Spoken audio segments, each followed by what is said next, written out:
Hello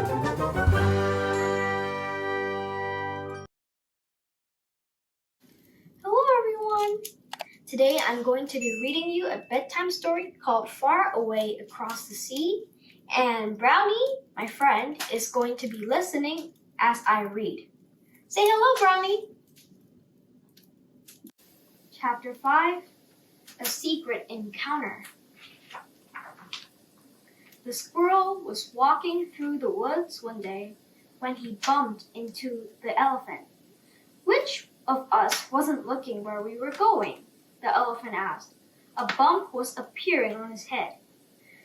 I saw you walking along, said the squirrel. Then it must be my fault, said the elephant. The squirrel's nose felt sore, and he prodded it cautiously. He and the elephant sat down together in the grass under the oak tree. Where were you going? Asked the elephant. I don't know, said the squirrel. I was just thinking about that. The elephant cleared his throat, threw back his ears, and said, I was on my way to a secret encounter. A secret encounter?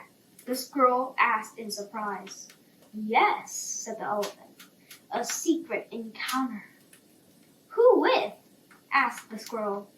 Ah, said the elephant. If I told you that, then it wouldn't be a secret encounter anymore, would it?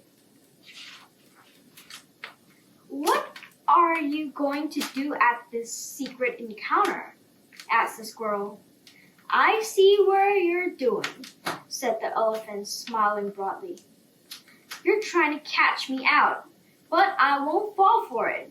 My encounter's secret, and that's all I'm going to say. Good, said the squirrel. That's fine by me. By the way, I think I know. What do you know? Asked the elephant, looking worried. Ah, said the squirrel, studying the tip of his tail.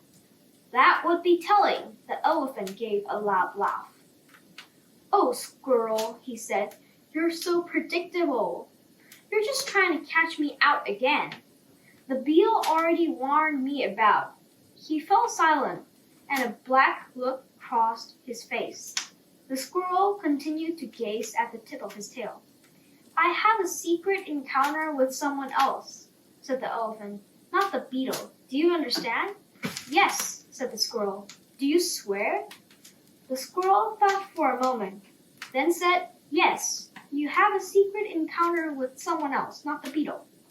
Let's just say, for the sake of argument, that's it with the snail, said the elephant. Yes, replied the squirrel.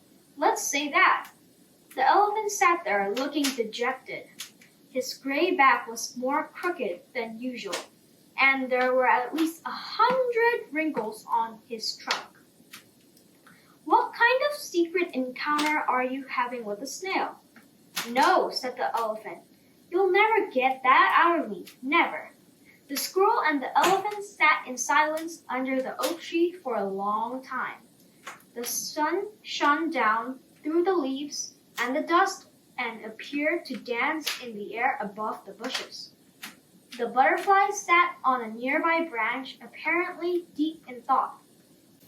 The falcon soared through the sky high above, heading towards the meadow beyond the woods. Squirrel? Said the elephant. Yes, said the squirrel. Can you keep a secret? Of course, said the squirrel, trying to remember which secret he had been keeping recently. It seemed to him that the elephant was very worried about something. His forehead sunk over his eyes, and his trunk looked as if it was made of wax. A secret doesn't weigh anything, said the squirrel. You don't have to hide it, and if you forget it, you're keeping it really well. If you forget it, it's not a secret anymore, exclaimed the elephant. Of course it is, said the squirrel. What else would it be?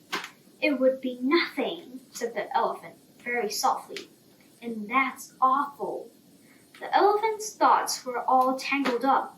Suddenly he felt as if something cracked and tore his head apart. No matter how hard he thought about it, he couldn't remember the secret that he had planned to discuss with the beetle at their secret meeting. It's gone, he mumbled. He stood up, wobbled for a moment, and said, Well, I've got to go. There were so many wrinkles on his forehead that he couldn't keep his eyes open. The woods echoed with the sound of him crashing into trees. Then there was a loud splash. That must be the river, thought the squirrel.